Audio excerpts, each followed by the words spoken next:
we have extraordinary people who are ending extreme child malnutrition. We have people who have decided that despite all the things that afflict us, there are so many reasons for us to be hopeful. But before we get to those, I would like to introduce our next panelists. There's an interesting backstory to Richard Joseph and I. Dr. Richard Joseph, political scientist, author of the famous seminal work on African politics, Prebendalism, and taught at the University of Ibadan in the 1970s. He's taught at Emory, at Northwestern, and many points in between. But what is really interesting about him was there was a time he took a leave of absence to go run Ford Foundation's programs in West Africa in the 80s. That was my fiery young reporter's stage in the big newspaper city of Lagos. And my old boss and close friend had just been murdered by military intelligence. So I issued a statement accusing the military dictator of being the murderer. This did not end very well. So it was Sunday, October 19, 1986, and I put out the statement with a couple of colleagues of mine, and by Monday morning, the military had taken over our offices in Lagos. A few days later, Richard Joseph, who ran Ford Foundation in West Africa, showed up in my apartment in Lagos with a Lufthansa ticket and said, Columbia University is going to give you refuge for a year. So just get out of here before they kill you. And that was what made my escape from Nigeria all those many years ago. So Richard Joseph, it's nice to have you back on your forefathers' soil here in Africa. Please come onto the stage.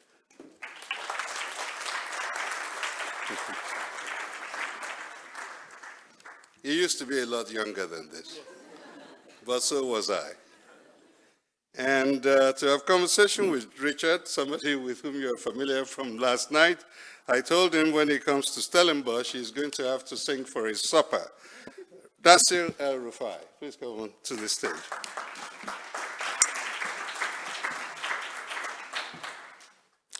And the two of them, unmediated, will have to discuss the problem of governance, which seems to have accelerated after the brief period in the early noughts when most parts of the continent seem to be well governed, and then there's been a kind of a backsliding from South Africa to Nigeria to Ethiopia to the whole of the Sahel. And so let's get on with it. What a very light subject after a leisurely lunch.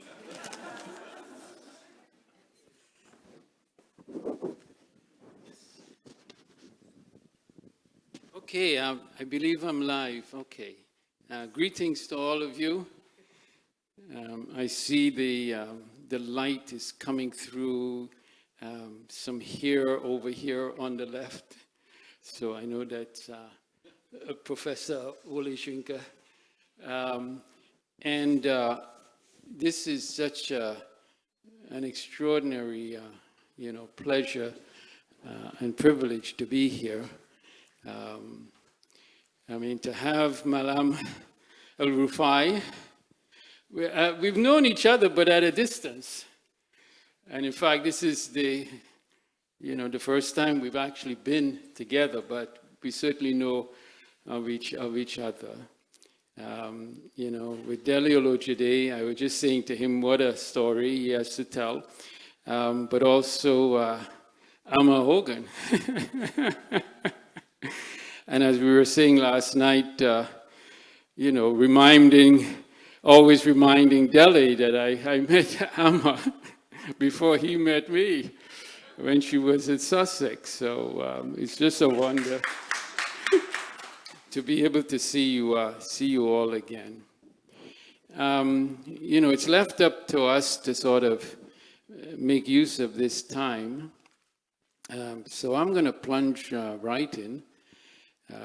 I heard Malam last night speaking, and of course a lot of, talk about music to my ears, and to have a man who has played the role that he has in Nigeria and been able to go into office to serve 2 terms as governor in Kaduna State. And he shared with you some of the challenges that were faced there. The topic is, the problem of governance, and I want to start off with an anecdote. As Dele mentioned, I've been in different universities, but I was at Dartmouth College where I'd been undergraduates, but I was on the faculty. And anyway, I was invited to Emory University, and President Carter was in the process of setting up his center. But anyway, I was in a meeting with President and Mrs. Carter. We were just getting to know each other, and then he turned to me at one point and he said, well, what do I consider to be the most... That's all right. Oh, wow. But you see, South Africa has some advance over other countries in the continent because of the rapidity by which the lights is restored, right? We could almost create a graph. But anyway, so President Carter asked me, what did I consider to be the most significant challenge in Africa? And I said, governance. So he said to me, well, what do I understand by governance? I proceeded to do so. And then he said, well, why don't you come and do it here? And, that's how my affiliation with the Carter Center began, and created the African Governors Program. But I just want to say a word about South Africa. I made a number of visits. I joined the Carter Center at the end of 1988. By 1989, the world was changing in the ways that you all know, the transformations. And so we got involved in a lot of the key issues of conflict and also democracy promotion in Africa. And, I have much to write about, and not much I have actually said about those 6 years of working very closely with President Carter and our colleagues. But I made a number of visits to South Africa, quiet visits. There were quiet visits to other countries, some of which we became involved in, like Zambia, like Ghana, and on the conflict sides, Liberia, Sudan, Ethiopia, but South Africa. And I made a number of visits, meeting with a lot of the emerging leaders, and, with President Mandela himself and Sisulu family, just about all of the leading figures. And the reason was the anticipation of the transition here leading towards, not just the conflict we knew at the time, but perhaps something much worse. And so, just to let you know, President Carter was very much primed to come in and perhaps have another kind of an experience that he did in the Middle East. And so, thankfully, that wasn't necessary. But, when even just looking out here, the South Africa I see today is, of course, quite different from the South Africa that many of us had to deal with.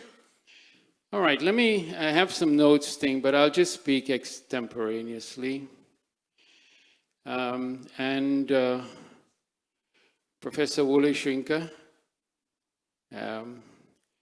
he referred some time ago to the derailment of Nigeria, that Nigeria had become derailed. Sadly, and derailed in the sense of what were his personal values, commitments, goals, hopes. And I have adopted that term of derailment, a lot of terms that we have, to describe what has become in a country with just so much potential. But sadly, we have derailment in the continent. Some of the countries I mentioned that not only did I come to work in later on, but if you take Sudan, that was my first teaching position in Africa at the University of Khartoum, where I lived. I don't know if Sudan still exists, right? The viability after what has happened. And I could go on and on. You all see what has happened in Ethiopia. All the coups that we have experienced. The transformation that's taking place in terms of the external intervention and presence in the continent. I always, I gave a seminar presentation at New College, where I'm now an honorary fellow. It's one of my colleges at Oxford. And one of my colleagues, after he looked at it, said to me, well, that seemed pretty pessimistic. And, what hope? And I was so struck because I said, I'm never pessimistic. Frankly, the greater the challenge is the more we have to take some time and, step forward, especially with those of us in a position to do so. But I want to mention, because I'm going to say a word about a project that I would be involved in. Anybody who knows me would almost be able to say what it's going to be about, but I call it the ARIMA project. ARIMA is where I was born in Trinidad. I was born in Trinidad, went to the US, and then got involved in Africa for the past half century or so. But ARIMA also stands for Africa Reimagined. And the next talk I hope to give, most likely also in Oxford, because I'm involved in conversations there beyond New College, but also with the university widely, and even with an institution, Rhodes House and the Rhodes Trust. I could use the word Rhodes, and even myself as a Rhodes scholar, because that institution is undergoing, the reckoning and the reparative efforts. I think this is an age of reparation in some specific, tangible sense, especially having to do with the artworks, but I think it applies more broadly. But let me conclude my introductory remarks, because I was delighted yesterday listening to the panel that Malam Al-Rufai was on, of the discussion of post-colonial Africa, post-colonial leaders, the post-colonial state, because that reckoning and reparative action concerns not only imperialism, colonialism, apartheid, segregation, all the things that I have been involved in, we have all been involved in over our life, but now having to deal very frankly with what has happened to our continent. And by the way, again, you're going to get a lot of references to Wole Soyinka. By the way, in end of the month, there'll be a lot of references to Chinua Achebe in Princeton. So, today is going to be a lot of the Soyinka references. But his conception, I remember one time, meeting he gave, he spoke about, Africa involving the Africans in the continent. But also saying that, when at the time of independence, there was a sense of continental Africa. But he said that the diaspora should have been included at that time in a more fundamental way. And I think there's still time to do so. But I believe that going forward now is when we really have to take up this challenge. And the challenge of really, how do we turn this continent around? And the meeting today, frankly, is going to be about the networks for doing so. So I hand it over back to... Thank you, Richard. Thank you very much. Nas, as the man who had boots on the ground for so long, I'm sort of interested in your perspective from a very practical, what is the experience of governance like, especially since you went through the period when we suddenly felt that a country can be reasonably well governed. We're not looking for genius. We're not even looking for average in many cases. Just don't be too well below average, right? And so we had this period in the early noughts when various parts of the continent, Nigeria being a particularly striking example of that, were managing their affairs reasonably and shockingly well from the very low base of expectations that we were accustomed to having. What accounted for that, in your view, and how did it get derailed? I wish I knew, because if I did, then I guess I would not have derailed. First, building on what Professor Joseph has said, I think it is clear there is a crisis of governance in Africa, and indeed the world. The world has changed so much in the last 5 to 10 years that I think this is the most dangerous time for anyone to be a public leader. There is a lot of scrutiny, there is social media, there are so many challenges. And I think that politics is undergoing transformation all across the world. Some in the wrong direction, some in the right direction, I guess.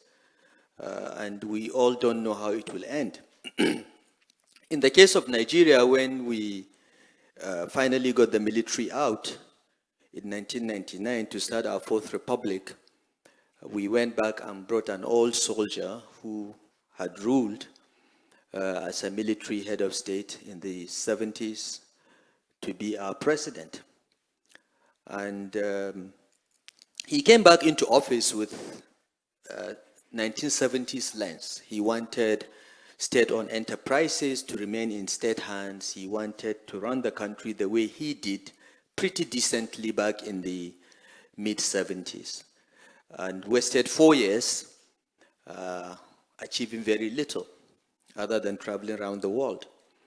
But by the time he got re-elected for his second term, I think he finally assembled a team of talented Nigerians from across the world, brought back Ngozi Okonjo-Iweala from the World Bank, for instance, another colleague of ours from the UN to be the foreign minister, assembled a good team. And over the next 4 years, I think Nigeria recorded its most stable and highest rates of economic growth in history. We got rid of our external debt. We did many things. And Nigeria was looking great at the point of takeoff. We had no debt. We had huge reserves. We had a huge savings account because we started what was called the excess crude account. It was the first time in Nigeria's history that all the economic indices were looking very, very optimistic. Governance was going well. But I think where President Obasanjo went wrong was his succession. The person that he handpicked to succeed him was in some ways ill-prepared for the job and also ended up falling really ill and dying 2-3 years after he took office. And from that time on, things have not really been going the way they should. I think we, as a country, we lost a great opportunity in 2007 because every index of, structural transformation was in place, very much like India was able to do so in 1991 when it had its crisis, and we are going to talk about that with Dr. Montek on Friday. But fast forward to where we are today, I think across Africa there is poor quality governance, and I gave my own opinion yesterday about what I think. I think that in most of Africa, the people that should be in politics and public service are not, and those that shouldn't be are in charge. And unless we as Africans make a conscious decision to try to attract our best and brightest and prepare them for leadership, for public leadership, we are going to continue to face these challenges, and God knows where we'll end. Politics is everything. Governance is everything. And unless you can get those things, those basic things like your government to function minimally, nothing is possible. There was something I remember from reading your book, The Accidental Public Servant, where you spent, I think it's a couple of chapters, just discussing, after seeing from the inside, how terrible the selection process for leaders are. Can you describe that a little bit for the audience? Well, the title of my book is Accidental Public Servant. I was an accident. I just happened to be, I've spent most of my life in the private sector until I was about 38. I only got into government because the person that became military head of state knew me and just wanted a crank, a contrarian, someone with contrary opinions to be among his slate of 6 policy advisors. So I was thrown into this group of 6 people that are very different, and we were supposed to advise him on political and economic transition. And that was the first time I really sat at the table when these high-level decisions were being taken. What frightened me was the way and manner ministers were selected, at least under the military. Essentially, the ruling council would pick the service chiefs and say, bring a minister each. And depending on whose resume the general brings, the guy will end up, or the lady will end up being a minister. There was no screening process, no consideration of track record or capability. It was simply what Professor Joseph called as prebendalism, just a distribution of benefits. We've overthrown the government, we are in charge, and it's time to share the spoils of war, more or less. In South Africa, they call it deployment. Aha, okay. Every country has its own term. And I remember a particular case in which a general was to nominate the Minister of Finance, and he brought someone that was unsuitable for some reason.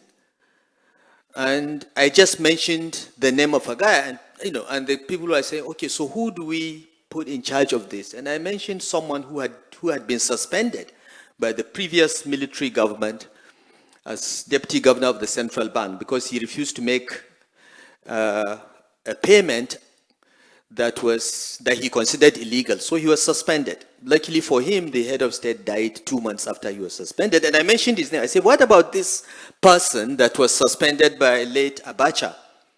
And they said, yes, good. The man ended up being Minister of Finance. Just like that. So the point I'm making here is, for a country like Nigeria with so many people, and because we are so many, we have so many talented people, and some of the brightest brains on Wall Street, in the law firms, in major multinationals around the world are Nigerians. We do not have a shortage of talent. In fact, I think Nigeria's problem is that we are too talented. So why would we, in choosing those that run the affairs of our country, proceed in the manner that we were doing? It really frightened me, and it was one of the reasons why I decided that I was going to remain in public service from that point on. Because I realized that all the best people, all those that really care about the progress of the country, were not in public service, were not in politics, had little or no influence, and did not frankly care. And all they cared was, I look after myself, I make some money, I'll be fine. If the electricity goes off, I buy my own generator, and so on and so forth. So it became a generational mindset. And I think it continues to be in many parts of Africa and Nigeria. And my final word to all of us is we must take more than a passing interest in politics and in public service if we are going to change the direction of governance in our countries in Africa. Thank you. I want to ask a more structural question, Dr. Joseph. If you look at, broadly speaking, and almost for every significant or even insignificant country on the continent, after independence, there is a surge of energy and creativity and invention and optimism and good fellowship. And typically around 10 years or so of that. And then the ship begins to list. So what are the structural forces that make that almost a near certain prediction that that's the way things will go? There is almost no country post-independence that didn't see the curve in that manner. First, a big surge upwards, and then a slow and occasionally rapid decline. Okay, thank you. All right, an easy question. So my answer to the question, sorry, all right. Is it on? Yes, it's on. All right, so maybe I'll answer that question by also answering something that I'm looking at straight on the screen. It says 10 reasons for optimism. And so my partner and I, as we were picked up to go to the airport in Chicago, and once again, it happens now, I would say, at least half the times, maybe more, that the driver is a Nigerian. So Nigerians are in all these fields, but they're also Nigerians who are finding ways to survive overseas. Ayo Olukotun, somebody dear to us, who is professor, journalist, but he passed earlier this year. And he, in one of his last essays, he refers to the misery of misgovernance, and also about the impact on the young people. He said, scampering is his word, out of Nigeria because they did not see a future for themselves. And going back to my taxi driver, as he started, took the opportunity once I realized he was from Nigeria, from Kwara State and so on, and to get him to share my thoughts. And it was really interesting because he referred to the cyclic, the cyclic, the circling, the recycling of what he called insincere leaders, insincerity. And what do you understand by that? And we said, well, they come along and they can all say the best thing, but once they get in there, right, the processes you know about happen over and over again. But let me shift to my optimism, why we have to be, optimism. And, a lot of my thoughts really are on the youths, on the young generation. So I have a couple of points here I'll just go through very quickly. Greta Thunberg would be known to many of you, the environmentalist, and the work she's done. You know, and his comment, you have failed us. And I feel that way about a lot of the leaders. You have failed us. And The leaders? yes, leaders and others. We call them inverted commas. But I want to give you an extraordinary anecdote about being optimistic. I received just a few months ago, as I was arriving in the UK for the event, a message from a human rights reporter saying, Professor Joseph, would you be available for a brief interview? Because a commission has been established by President Macron and it's called the French Cameroon Historical Commission.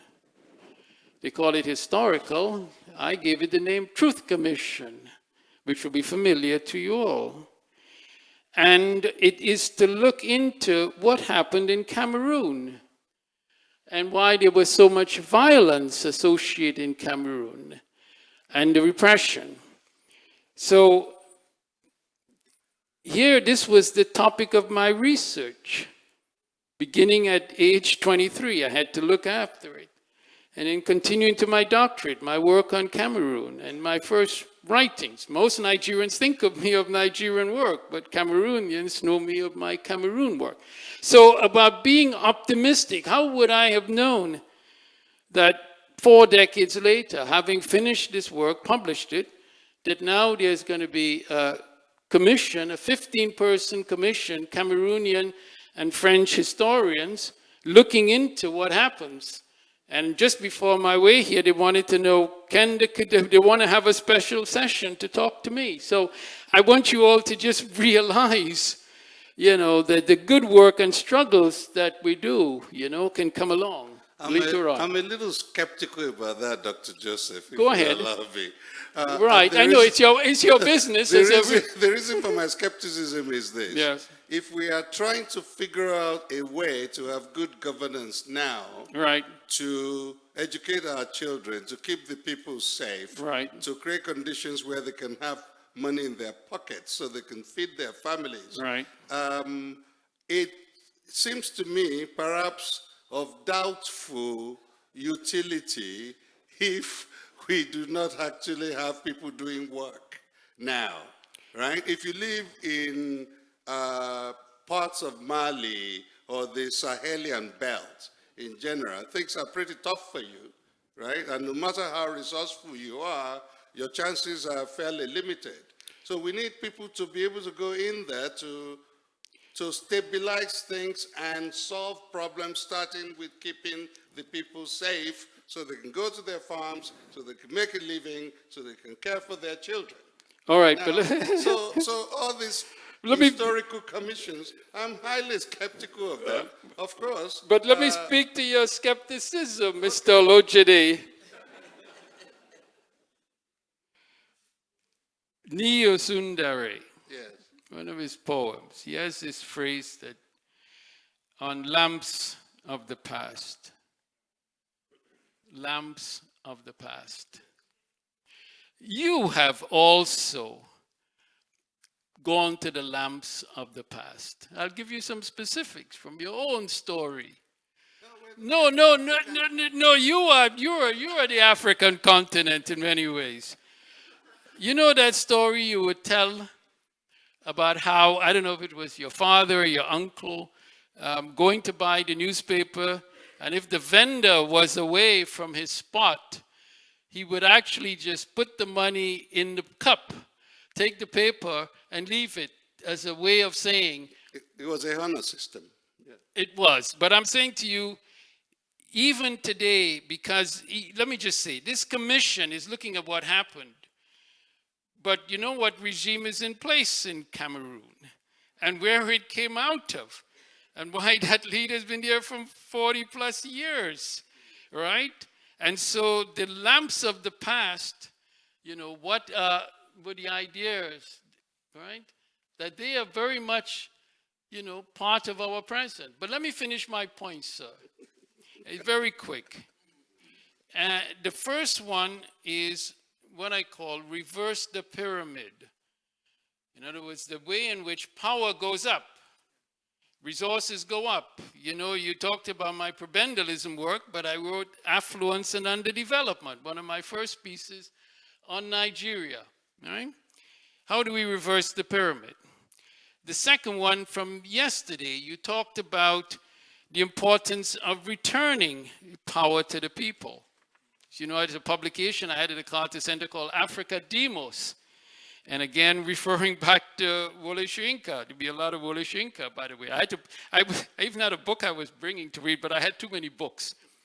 But another thing he said once, he said, the people have always, wanting to approach democracy. They understand the basic ideas of it. But he said the politicians and so on always push them back, okay? And we have to reverse that pyramid. I mean, there's a word I learned from my colleagues in Nigeria, now applies across the continent, is abjection. The conditions of abjection that our people are living in. All the goals that you set for yourself of education and health and jobs. I mean, these are leading to conditions of abjection where the people are leaving the continent and facing incredible risks, right? I mean, that's a reality, and what is driving it? And this is, my last point here. And my last point here has to do with the resources that we have. And you have demonstrated it with the people you brought together here, right? The networks that we have. It's extraordinary, the networks that we have available to us. And the term, and in this morning, the discussion of Rwanda, so extraordinary. And the word stuck out, pathways. What were the paths that got us where we were there with the genocide? And what is the pathways to go forward? And I think we need to do both, right? That we have to talk about where we'd like to go, but we also have to go back and say, okay, how do we lose our way? You've shifted me a little bit, but just a little. Nasir,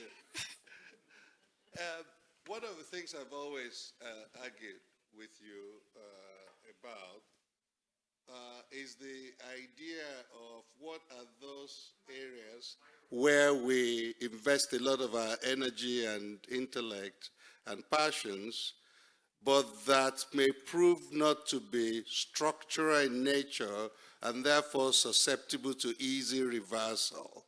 So a lot of the reforms that had happened in a lot of African countries, South Africa is actually one of the extraordinary examples of that, where you reform large-scale things and things were going gangbusters, and everybody then assumes that that's the natural state of things. But these things all prove reversible. So I would map South Africa, for example, as having reached its peak around the World Cup in 2010. And then things started deflating slowly. It was a period of huge optimism. People were doing things themselves, and everybody was very confident and optimistic. But what leads to that impermanence in the trajectory of progress, from your experience? Most African countries are young nations, and institutional development is still at an infancy. And when you have the right leadership, things appear to work, but the institutions have not really been firmly established, and therefore, just changing the quality of leadership puts all the reforms and progress at risk, because the institutions themselves have not matured. And even in countries where institutions have matured, as I mentioned yesterday in the United States, for instance, it is very clear that 4 years of a different kind of leadership can threaten even institutions that you thought are impregnable. So Israel is going through some of that now as well. absolutely. So, you know, I think that there is need for continuous vigilance over the quality of politics, the quality of politicians, and the overall quality of governance. It's not anything you can take for granted. Anything, any institution, any system is capable of being destroyed by bad leadership. It is more evident in younger nations like we have in Africa, but it is clear that it can happen anywhere. And that is why I make the argument that for us in Africa, in most of the developing world, we really must always put our best feet forward. We have to find a way to get our best people, our smartest people, our most passionate about development and honest people, you know, to be in public service and politics. It's the only way we can begin to on a sustainable path to prosperity. I'd like to come in on this point. Thank you. Is you know, having been in this area of endeavor for quite a long time, I would say that there is a likelihood of derailment in all countries and all situations. Just the nature of humans. The crooked stick of humanity. But the question is, but that doesn't make you, you know, cynical or pessimistic. It makes you being, you know, facing up to, you know, what is actually needed. This is why I'm saying, as we are thinking in going forward, in fact, when I think of this ARIMA, even just the last few days, thinking of an academy, and you better stay tuned because I might be talking to you about the ways in which we could make use of your extraordinary institutions here, you know, to be able to share. I mean, I'm focusing on my archives, making those available, my library, making those available.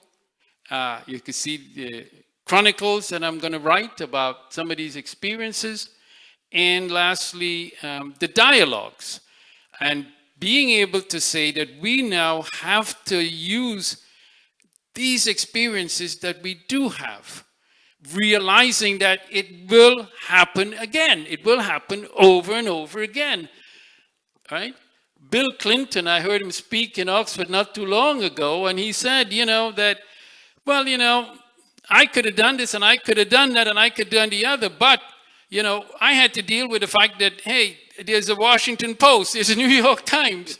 And lastly, if we look at the United States on January 6th, and, you know, Abena Buzia, when we were know of, saying, you know, I was with some of my colleagues, and we were there watching what happened, and we said, you know, there's a coup taking place, right? But how, in fact, the United States were able to avoid that? She said, well, he didn't have the army behind him to do it. And then secondly, look at what the American judiciary is doing, right, at this present time, okay? So my sense is, it doesn't leave me being pessimistic, it just makes me being so much determined about what we need to do. Thank you very much, both of you. Dr. Richard Joseph, Malam Nasir El-Rufai. Thank you. Now, it actually becomes even more interesting, certainly even more uplifting from here on. Maybe sticking this into the slot after lunch was not the best idea. But thank you both for the conversation you just had. Before I bring those who will tell us what is actually good about this place and about this continent onto the stage, it's worth reminding, perhaps supporting the assertion you just made, Richard, about how things don't stay fixed. So if I look at India, my friends from India might chuckle, but the guy who assassinated Gandhi now has a temple built in his honor in India. So things don't stay fixed and perhaps need constant effort at redoing them. The Greeks understood this very well. I think, John, you would note that. So if we accept that it's human nature that we're going to suffer these reverses, perhaps that's actually the fortification required to be in this for the long haul. This is why it helps to gather in a place like Stellenbosch, where we have extraordinary beauty, and we also have wine. And so if it's good enough for Jesus, it's good enough for me. And that would happen, I say that deliberately, because of the way we like to end our evenings here.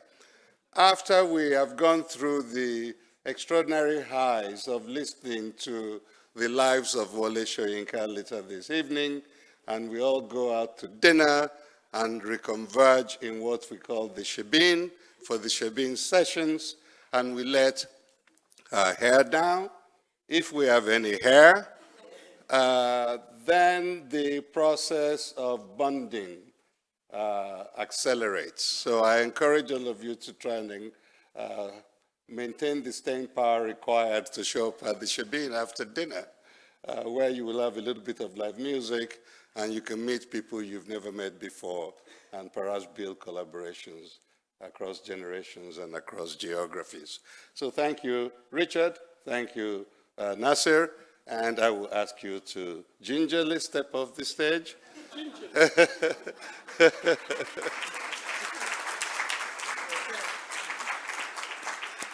you. Thank you. And I made a reference to peak South Africa being around 2010. And things have, shall we say, grown a little rocky since then. Things have grown a little rocky in Israel since I last visited in 2017. My friend Heli, sitting here, said to me, the country you came to is not the country we have now. Things can change very rapidly, sometimes for the better, and sometimes not for the better. But in all of this, since we still have to exist, you know, the Cameroonians have a wonderful expression in French, literally, somewhat roughly translated as, people have to exist. Since we have to exist, then we have to have reason to get up in the morning and go and do it all over again, even when we suffer reversals. So my dear friend and neighbor, Michael Jordan, who quite extraordinarily enough started life in banking, ended up in winemaking, and is a man committed to the future of his own country in the most extraordinary way and with incredible passion. We have lunch together occasionally, and I will ask him what reasons make you optimistic about this place, and why are you not looking for an exit? And this conversation is what actually led to this segment we're about to have. Michael, would you come to the stage, joined by Feyi Fawemi, who also, I think this is shocking for me to have so many finance people in the room. Feyi lives in London, but is a kind of amateur historian who has published a book about the formation of Nigeria called, not surprisingly, Formation. They will have an unmediated conversation about the reasons to believe in South Africa and more broadly in the rest of Africa. So you take it from there. Thank you. Thank you.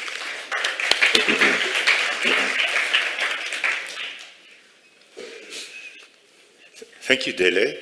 Those rare lunches really are a rare privilege. It's not just the food, the wine, but also the discussion. But yes, there is no such thing as a free lunch. It was over lunch that Dele roped me in to talk to you. Good afternoon, everyone. Thank you for listening to me. So I was asked to give you, in 15 minutes or less, 10 reasons to be optimistic about the world and about Africa. It was a challenging assignment. I wondered if I should decline. The difficulty, you see, is to choose only 10 reasons.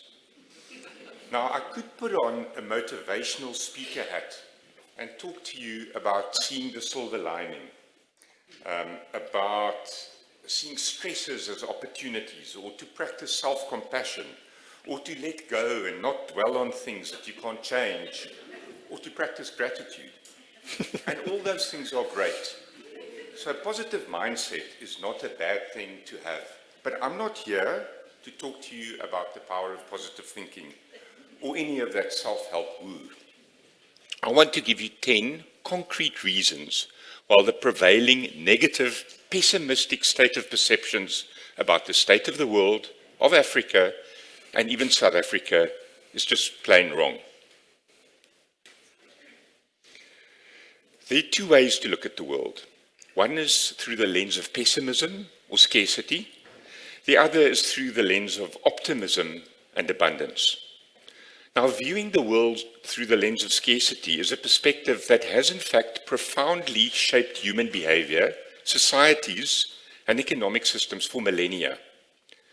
Throughout history, scarcity has been a prevailing reality in the face of population growth, limited natural resources, and technological limitations. In an environment where resources are scarce, it can be hard to look up and see the abundance of life around us. Another major reason for pervasive pessimism is in fact the nature of the media we consume. If it bleeds, it leads, they say. Okay, but that's not such a bad thing. It's far more important to know what is wrong in your street, in your community, in your country, or in the world, than to know what is going right. What is wrong needs fixing. It needs attention. It's more important to know that the politician is corrupt than it is to show them cutting a ribbon for a new boondoggle. It's more important to know that the power is out than that it is on. But that doesn't mean we should have an overall biased view of the world, because that's very hard to escape. So let's just focus for a few moments on why our biased, pessimistic, scarcity-driven, doom-laden view of the world is actually wrong. Reason one, technological progress. It's become almost trite to say that technological innovation has brought about unprecedented improvements in our quality of life, or has revolutionized the world we live in. It has, but it's done a lot more than that. It has vanquished scarcity for many products and services. To send letters or to make telephone calls used to take time and money. Today we send email or make video calls anywhere in the world for however long we want, entirely for free. Information used to cost money. I remember we had to save up to buy Encyclopedia Britannica and paid it off in installments. Today, a lot of that information is free and instantly available wherever you are. Maps used to cost money. Today, Google Maps is free. Learning new skills used to cost money. But today, you can learn nearly any skill you want simply on YouTube. Universities used to cost money. But today, you can take thousands of online courses for free and only pay if you want the proof that you've done the course. So people from all walks of life, all over the world, including in Africa, can now learn, share ideas, and collaborate on a global scale. So this facilitates business. It fosters cross-cultural understanding and innovation. And it isn't stopping now. Reason two, decline in extreme poverty. In 1980, and I hate to say it wasn't that long ago, 40% of the world's population lived in extreme poverty. That is on less than $2 a day. Now, I've given you the answer here, so I can't do the same thing, but when the late Professor Hans Rosling asked Western audiences how many people they thought still lived in extreme poverty, he gave them the choices of 10, 30, or 50%. A third answered 50%, and almost 6 in 10 answered 30%. Only 8% of his audience gave the correct answer, that less than 10% of the world continues to live in extreme poverty. This is actually an astonishing fact. If you're older, you'll remember international aid organizations used to rail against poverty. Today, they rail against inequality because they can't rail against poverty anymore. This is spectacular news. A large part of this improvement was caused by China importing the free market capitalist approach that had been so tremendously successful in the West and lifting 800 million people out of dire poverty. Free markets work, and not only for the rich. In free countries, poverty rates are lower and the poor are richer. The only remaining countries with persistent poverty are countries that are socialist, corrupt, isolationist, at war, or a combination of the above. So the message is this: we know how to solve the problem of poverty. We've done it before. We can do it again. And this should be cause for great optimism. Reason number 3, improving health. Steven Pinker, in his book, The Better Angels of Our Nature, and the other one, Enlightenment Now, highlights the remarkable progress that we've made in medicine. We've eradicated some diseases and made tremendous progress against others. HIV is no longer a death sentence, for example. I've got an example on the screen here. Many headlines would try and convince you that cancer deaths are rising, and they are, but so is the population. Cancer death rates, adjusted for population, are rising too, albeit much more slowly. And yet, things aren't getting worse. We are more likely to die of cancer because we are less likely to die young from preventable diseases. And the population itself is aging.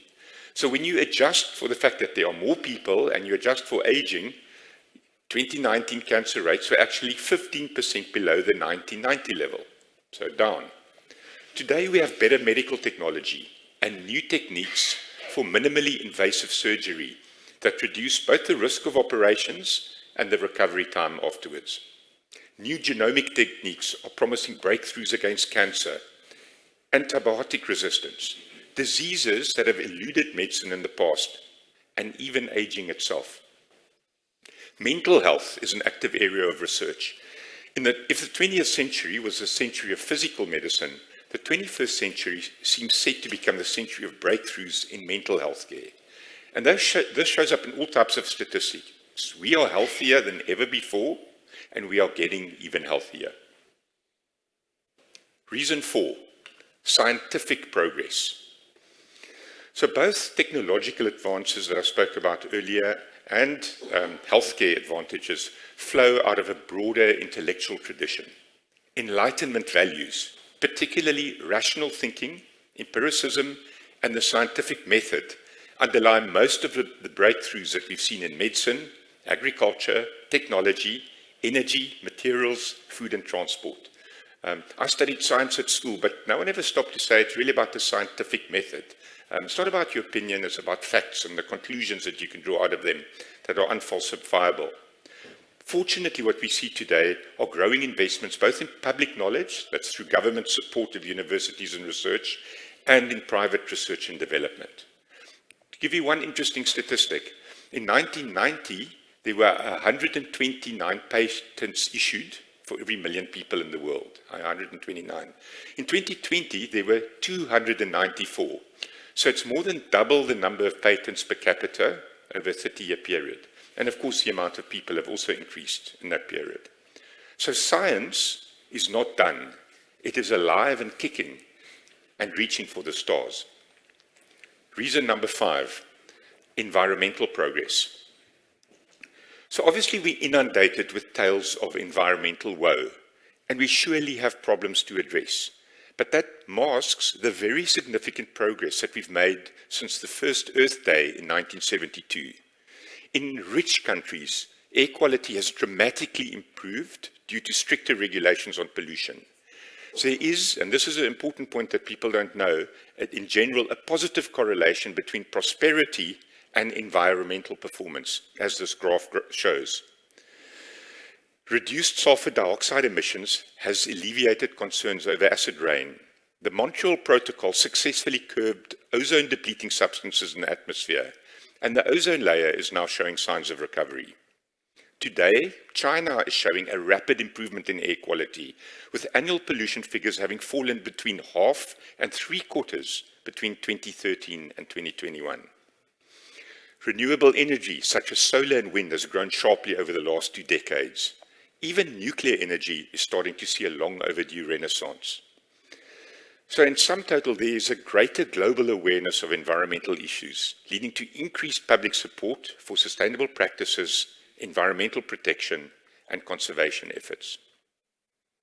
Reason 6, decreasing violence. Once again, contrary to historical perceptions, the world has experienced a decline in violence over the centuries.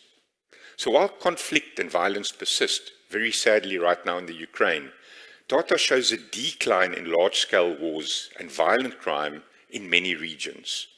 Wars between great powers, which were once commonplace, are now at an all-time low. And when wars are fought, they tend to be far less deadly, especially to civilian populations. And interpersonal violence is also on a downward trajectory.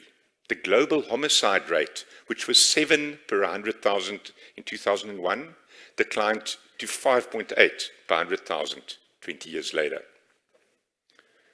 Reason 7, humanism and empathy. The spread of Enlightenment values such as individualism, equality, secularism, tolerance, and freedom of thought and expression has created a world that is far more conscious of human rights and social justice. Where even a few decades ago, sexism, racism, and discrimination were commonplace, we now actively fight against them. We recognize the right to life, to liberty, and property, and that it extends to all members of society, no matter who they are. We have learned to make efforts to ensure equal access to education, to work opportunities, and the legal system. And this is an important reason for optimism about our common humanity towards each other.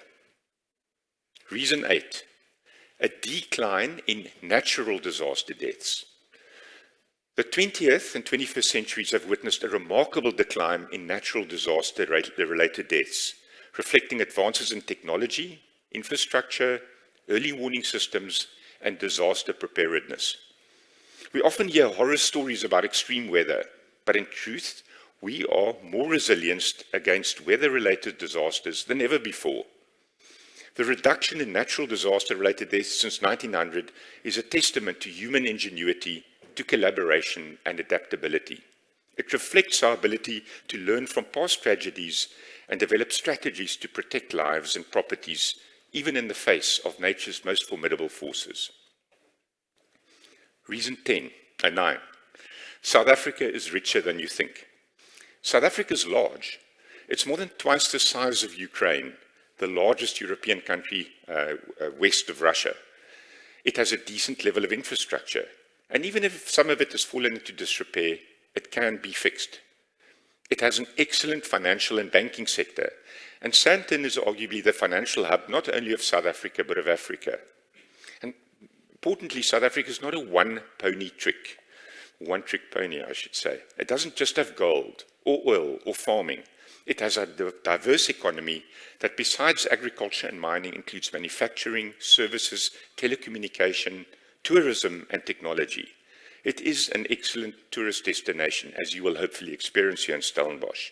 It sits on a wealth of unexploited mineral resources. So where others see unemployment, I see people, which is a wealth of underutilized human resources. Many are poorly educated and trained, but all these things can be remedied. Now, you may say that this oversells South Africa, and perhaps it does for the time being, but it does point to a massive amount of unrealized potential. And we know what needs to happen to make South Africa thrive. The jackboot of government must be lifted from the throat of the economy. Once that happens, the potential is endless, and that's reason for great optimism. Reason 10.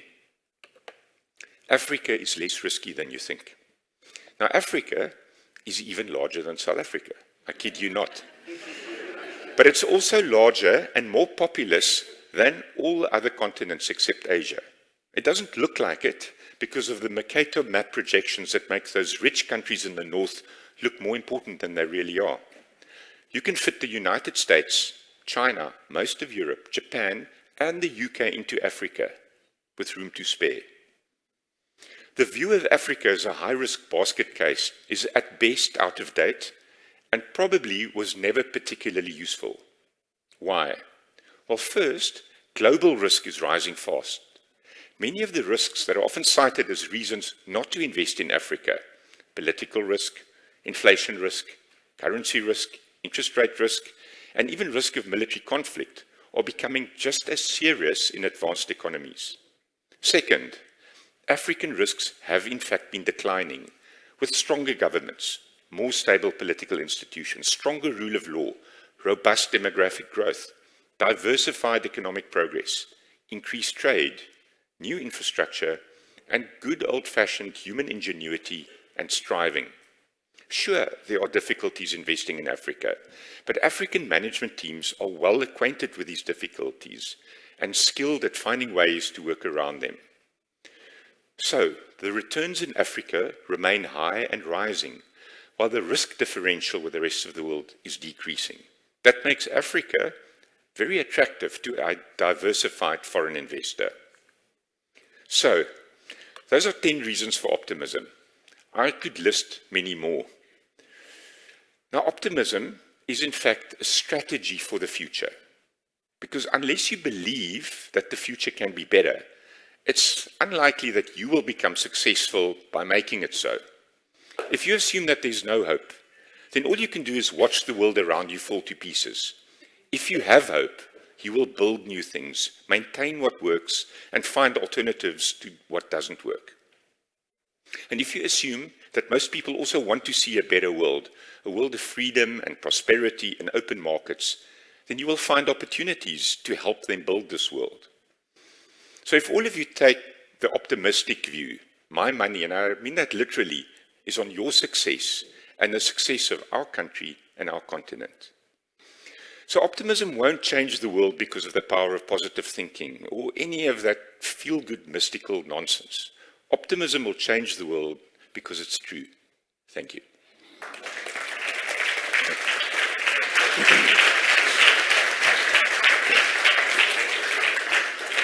Thank you.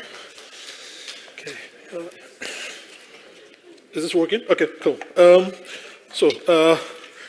Michael was too modest to introduce himself properly, so I'll probably do that quickly. He was referred to as the best banking CEO of his generation when he was at the FNB.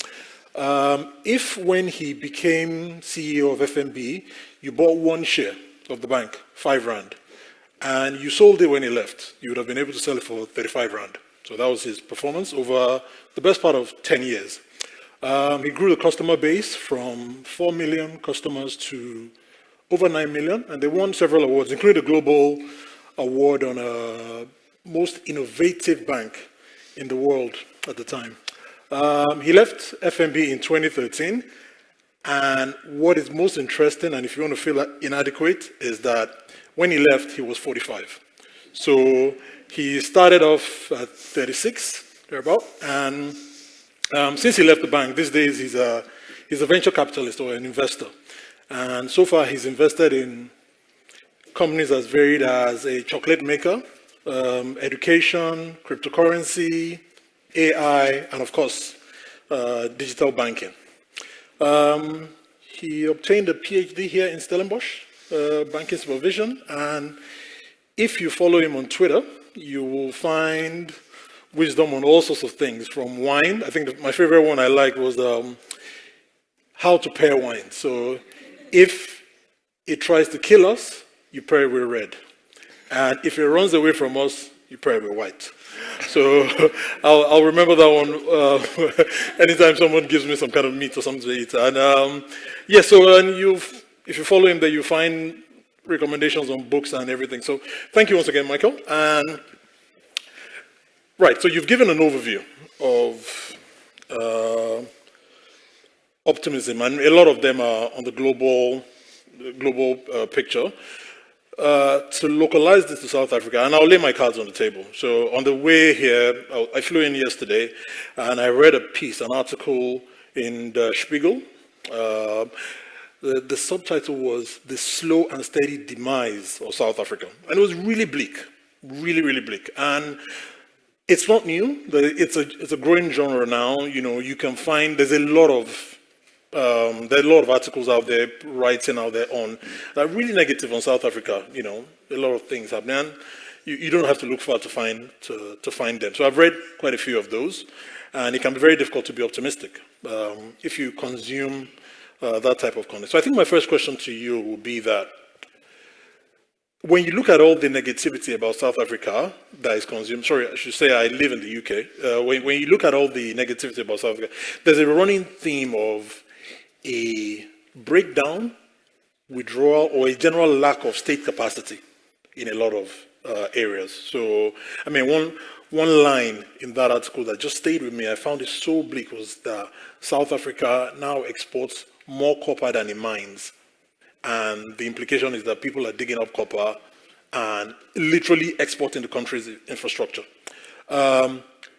If state capacity is such a problem now, why are you optimistic? Are you optimistic that, one, is it that somehow state capacity can be grown, can be regained, or that somehow the private sector or South Africans in general can step into that breach, take back their own country, and begin to build the country again? You mentioned something interesting. You read Der Spiegel. Are you German? No. So the English one. Sorry, no. The English I one. can't read a word of German. That was very impressive. No. Okay. I mean, I really believe those 10 reasons I gave you, and I'd like to think they represent a macro view of the world. And, maybe the point I was just making is you can be misled by small things that are aberrations and they become your big picture. So I really believe those things. Having said that, there are, of course, many reasons to be highly concerned about South Africa and the overall management of the economy, the institutional capacity, and in particularly the role of government is highly concerning. I don't think business has always played their part too. There's cash on balance sheets that can be invested, and there are markets that are not properly understood and therefore not exploited. So I am concerned. I'm also frustrated because we could have been in such a different place. I mean, it's an opportunity cost and an opportunity lost. If we had continued our growth trajectory, which was 4.5%, for another decade, and we would have easily been, well, with compound growth, the economy would have been 60% bigger today. Had we been 60% bigger, unemployment would have been much lower, lifestyles would have been different. There wouldn't have been this existential fear of potentially even a revolution with our unemployment rate. So it's very frustrating because we have all the building blocks to be successful, the human resources, the natural resources. There are exceptional things in this country, the exceptional skills, exceptional people. And part of the frustration is, one day we can win a World Cup, or and then the next day we can't have power on, and these things are all eminently solvable. Why I remain positive here is I tend to surround myself with people who are positive, energetic, and are not talking about it but making a difference. And I just find it so much more constructive than to just point fingers, which you can, or moan, which you can, and it should be allowed, it's great, but people who get on and solve for these problems. And I see businesses that are solving them sustainably. And, I mean, I can punt now some of the things that I'm doing, but generally there are entrepreneurs who see these problems, and every problem is looking for a business solution. And if you can solve it sustainably, that's great. So, I mean, I said it in the presentation, if government can just take its boot off the throat of the private sector, it would be quite amazing what could happen here. And maybe, because we're getting these tough times, sometimes tough times assist you in making the hard decisions that you can avoid in the good times. If you don't waste a good crisis, things can still go quite well. Okay, thanks. So you mentioned human resources. My next question would be, again, looking as an outsider. So I would describe it as South Africa seems to be caught in a kind of, you're a military historian kind of guy. You probably appreciate that. Something like, that might look like a kind of pincer movement, if you like. So at the top end, you're losing a lot of high skills to immigration. And then at the lower end, you're getting a lot of immigration from poorer African countries or at the lower end of the scale. Now, even before we get to the point of creating new jobs, there are jobs to be done in South Africa just as it is, without even any changing anything in the country. But then you have a high amount of youth unemployment as well. So as someone who's, you've backed an educational startup, two things I want to know. First of all, what kind of problems do you diagnose in terms of the fact that there's a mismatch? Obviously, because that's what it is. If you have there's work to be done, but there are loads of unemployed people, what is the main mismatch between the skills that South Africans currently have and why they can't do a lot of the jobs that are available, which leads to the high unemployment? And second of all, in terms of your investment as an investor, what kind of solutions are you investing in to solve that youth unemployment problem and that skills shortage? Okay, I'll just gather my thoughts properly now. So it is, of course, highly concerning that we are exporting good skills and importing kind of low manual skills, because those high-quality alpha skills are the ones that create jobs, maybe 10 times to 40 times. And countries that do well actually are open to skills coming into the country and welcome them. I mean, there's clear evidence of doing that. You either need to create it by yourselves or you need to bring them in. And it's therefore very, very sad if you not only lose the skills, but also the tax revenue that goes with it. And I dare say that some of those skills are leaving, not because they cannot find employment here, but also it's quite risky to live here. Crime is quite a situation, and people, need confidence. And confidence is the cheapest form of stimulus that you can have in any economy. And you just need to create that confidence. Once again, this is something that can be fixed and can be done quite quickly. But, it probably needs to start with government, kind of doing a few things, making some of those tough decisions, not wasting a crisis, and every now and then it does happen, and I really think we're getting into the stage where there will be no choice for them to do it. Part of this is the problem of the educational system, something that was covered earlier, but we probably still have a system that is creating completely the wrong skills for the modern century. The type of subjects that we study. And we're churning out a lot of people who want to then become teachers to teach languages again, or even religious instruction. And these are all good things. I mean, I also watch Dead Poets Society, but they are not the skills that the modern economy needs. It's very different. And what's kind of frustrating, and these are things I try and back, is that, again, the resources to study nearly anything you want is available for free. You want to study a Harvard course, or MIT course, or anything from Google, or choose a course. The best teacher in the world, the best professor in the world, has already made those things available for free. You can teach yourself all these things. You just need the good data connection and a laptop. So there are alternative methods of doing education. There are different ways of, creating skills, like the Earth University that we saw earlier. So, I would, of all the things that need to change, I think education is probably the most important one. It's obviously a longer-term thing. You need to start with early childhood education. That's where you get your best kind of resources from. Having said all of that, even in this country, we've made remarkable progress in terms of the amount of kids who can now read and write. Not to the level where we want, but 20, 30, 40 years ago, the compulsory schooling wasn't even of that nature. So there's slow progress. I just wish it were a lot faster. I mean, that's the difficulty, is like if you know what can happen, if you know you can grow at 5%, if you know what other countries have done, then it is in fact just very frustrating what we could be achieving. Okay. Right, okay, so I've got another question would be probably kind of sports related, if you like. So I think Dele mentioned earlier, he was talking about the 2010 World Cup being the high point, and, the whole, I mean, whatever South Africa is today, in 2010, you brought the whole world here to do a World Cup, and it happened without incident, and it was a success, So, but then, this is 13 years later, things are, it's very difficult to find that level of optimism anymore. But then, so pairing along with that is the fact that the rugby team, the South African rugby team, is consistently excellent, right? So the Springboks are consistent. I mean, they made short work in their first game at the Rugby World Cup. Sorry, I didn't watch it, but I started watching the rugby. I started watching from the quarterfinals when it gets really, But the Springboks have been consistently excellent, and you can't say the same, for example, for the football team or for many other things. And one of the things I always say is, like, when I talk about Nigeria, for example, and all that, you know, I mean, if you were to ask me the big difference between Nigeria and India, I'll say India has pockets of excellence. You know, it's very, very difficult to find in Nigeria, which is unfortunate. But how has it been that you can have that pocket of excellence, you know, for the Springboks, a team that is feared across the world? And what is the future? Is the excellence of the Springboks, is it going to permeate other parts, or is it going to get sucked up in a lot of the decline, if you like, that is happening elsewhere? Well, why have they been able to, you know, and what are the lessons for South Africa from?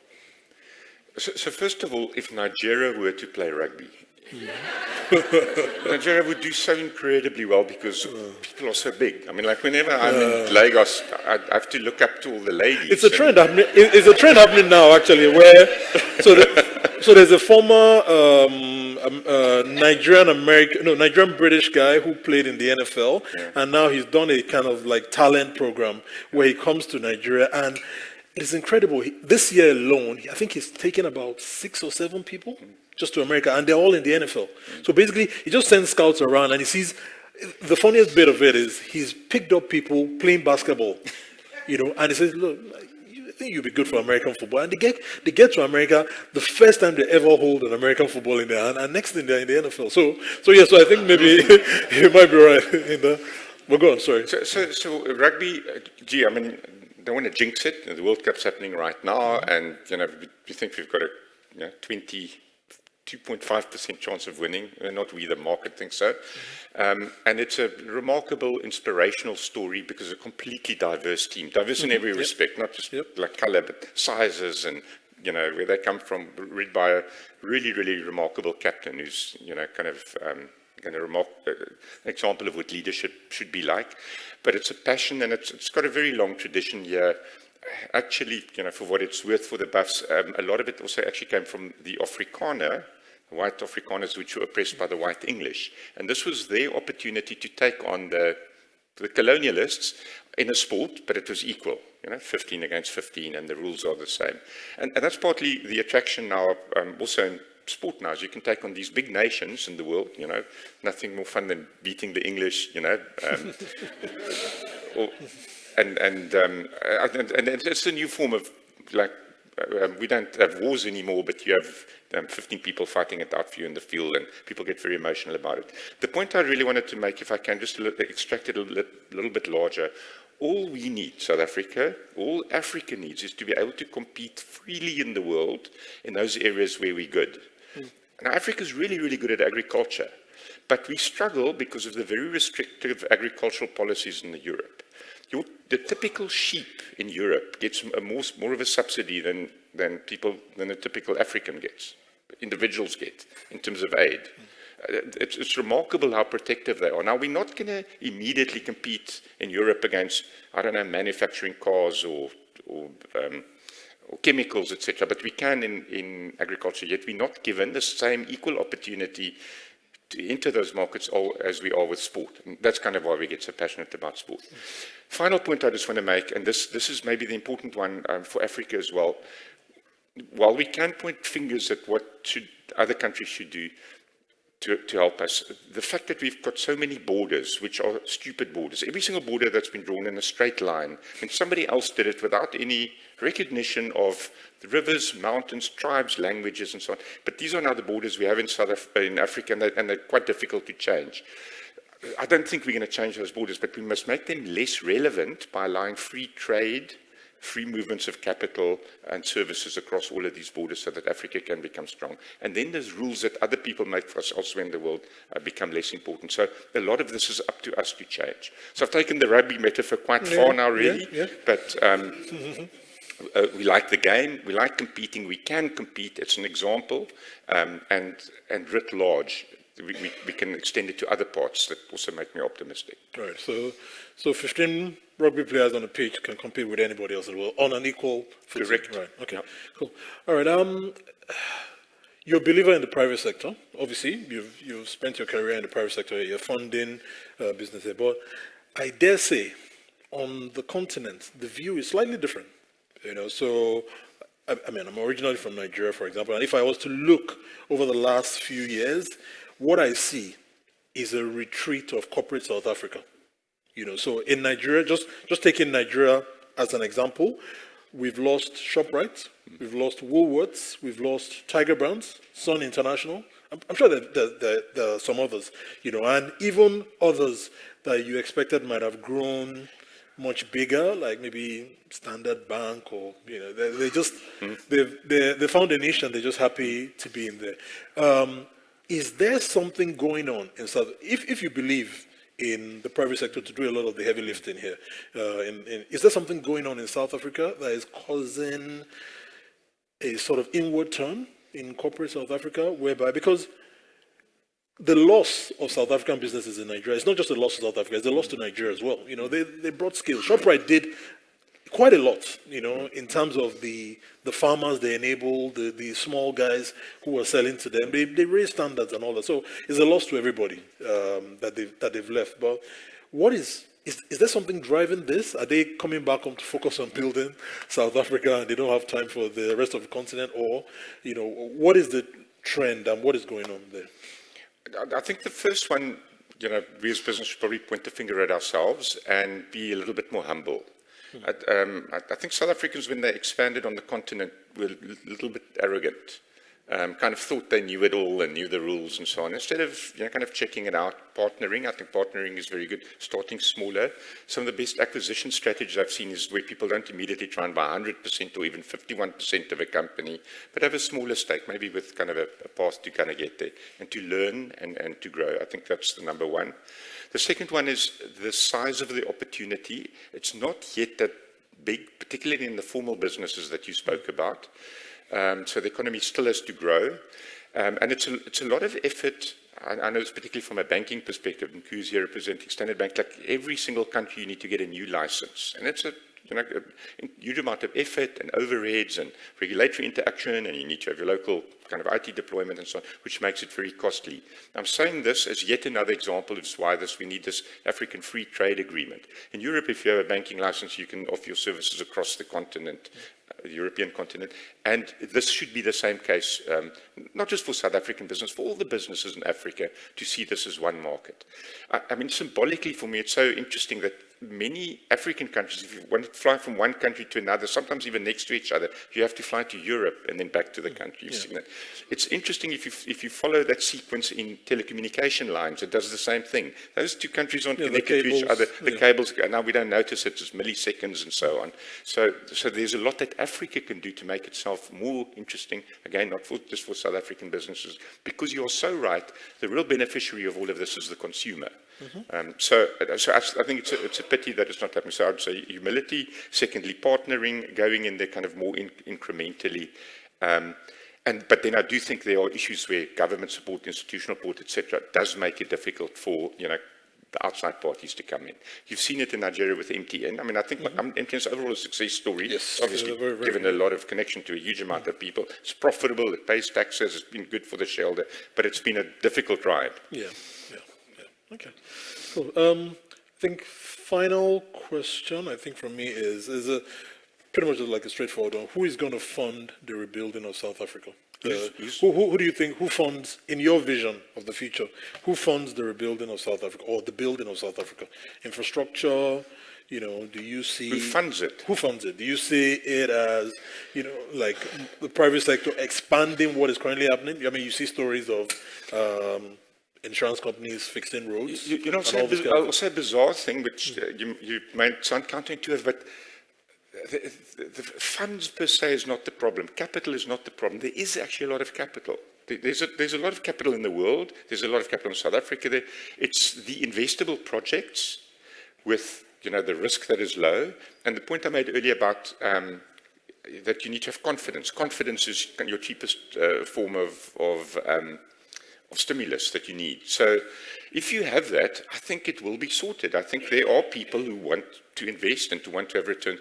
But just take South Africa, for example, is you want to know that if you invest and you do well, that you can take your money out again. It's difficult with exchange controls. Nigeria is also very difficult like that. I mean, it's a lot better now in the last few months. But I'm involved with businesses that actually have capital there. The reason they don't want to invest it more is they don't know whether they're going to get it out. So for me, it's all about the environment and the projects and making it happen. I mean, I really can think of 10 projects that one could do right now. Some of them are roads, some of them are dams, some of them are on the port, some are huge projects that could happen and that can be justified. But the reason they're not happening, I'm arguing, is not in the first instance, not because of lack of capital. You have banks with highly proficient credit scoring systems with the ability to raise a lot of capital. So it's the underlying economy, the confidence in the economy, the growth that needs to be there again. But this is why I remain positive, because it can change like that. We've had a gradual deterioration, but if we just make a couple of right, ballsy decisions, sorry, did I just say that, then things can improve. Okay. So you're all in. You're all in South Africa. Yeah. Okay, cool. Yeah. Good to hear. Good. Thank you. Thank you. Thank you. Yeah, cool. So I think we have we're going to... You don't have to use it all up. All right.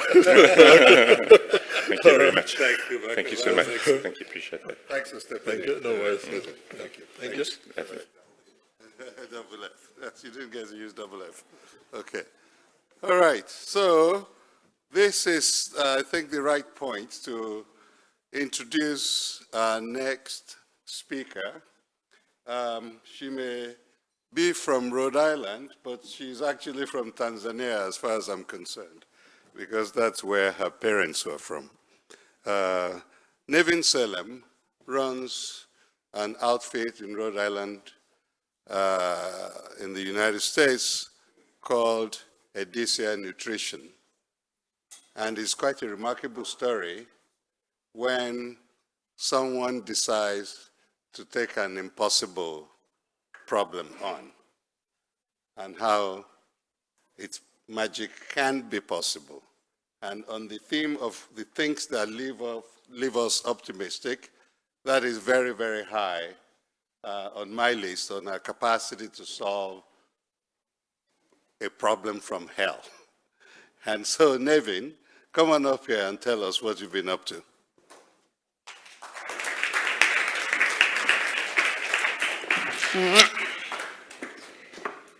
Dilly hasn't let me sleep or shower before coming here, so I apologize if my energy level's a little low, but let's get going. Good afternoon, everyone. Hey, Manoj. I haven't seen anyone yet, so anyway. So I'm Nevin Salem. I'm the founder and CEO of Edisia, and our mission is to end malnutrition. So first, I'm going to tell you just a little bit of a story about my personal journey. And I blame everything on my dad, who's that guy in the picture there. And that's Jolie. She's my favorite daughter this week. Don't tell her older sisters. So that's Papa. Everyone calls him Papa. And he is my inspiration. His family came over from India. My great-great-grandparents came over from India on a dhow. They were dairy farmers looking for better trading opportunities and settled in Tanzania. My dad went through all of his schooling years, became a math teacher, and then applied for the first USAID scholarship for an African student to come to the United States. And he was lucky enough to be awarded that scholarship and came to the United States courtesy of USAID, which is very strange because now I work with USAID every single day. And the only reason I'm there in the United States now is because of that opportunity. So this is my dad when he was little and his siblings.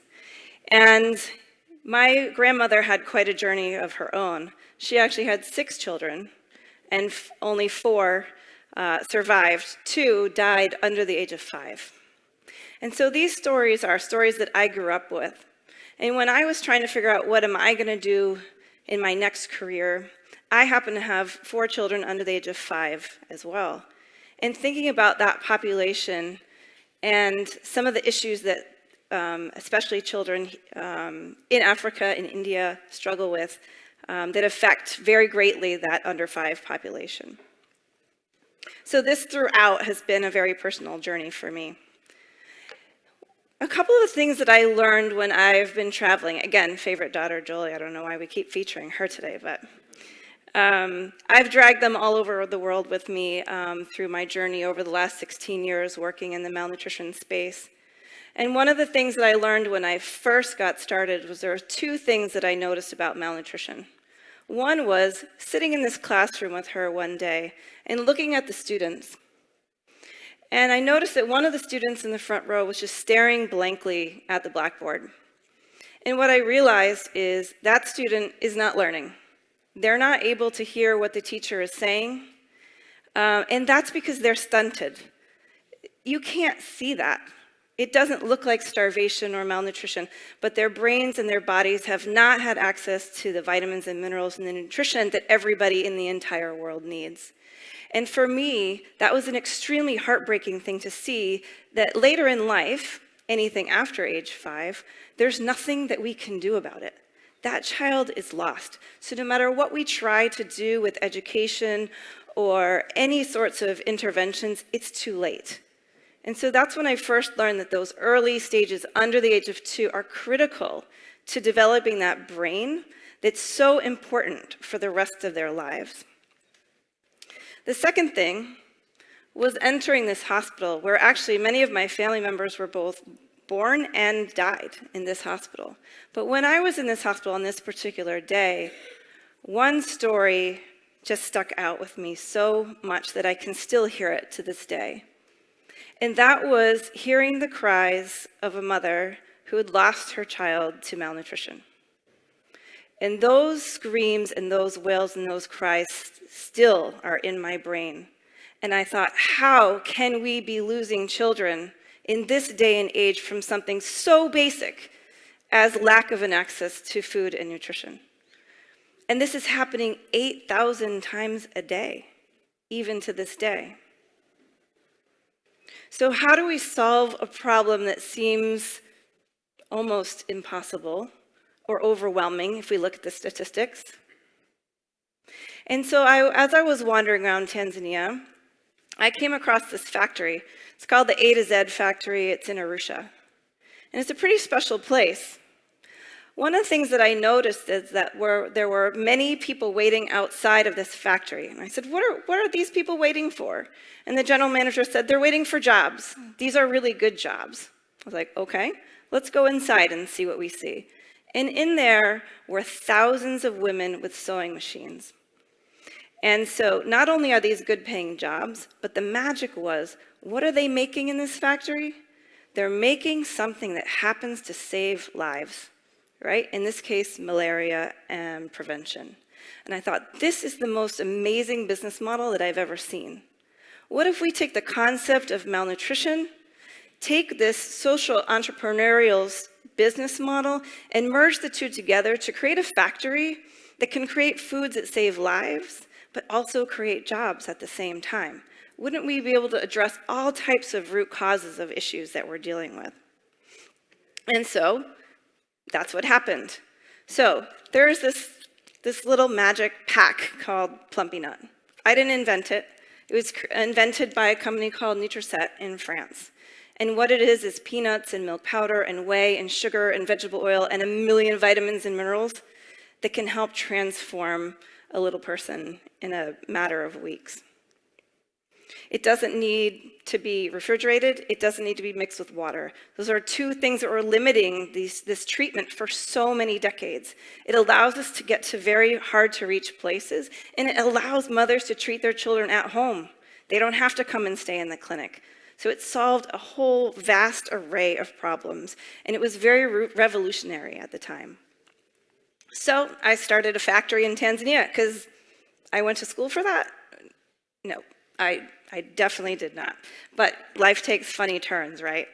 And I felt that urgency. I felt the pressure that, okay, maybe now I don't have a lot of free time right now with all these little kids and lots of diapers to change. But at the same time, I kept remembering that statistic that 8,000 more children will die today. What if we don't take that action today? When we have all the tools and all the solutions that we have, we're just not executing on it. And so I couldn't sleep at night. I couldn't unsee what I had seen. So that first factory in Tanzania was built, and then another one. The US government came to me and said, we really also need one in the United States in order to be able to take advantage of funding that's available only in the United States. And so a second factory popped up. And it's been growing and growing, sadly growing. This is a business that I don't want to grow, right? When people say, how's business? I can never say good.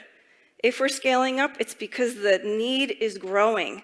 So I want the opposite. I want to close my doors. I want to fire everybody. I want us to all go home and I want to take a vacation. But instead, all of these issues around climate change, around conflict, they're increasing. They're getting more dramatic. They're getting more volume of conflict starting, it seems like, every single month.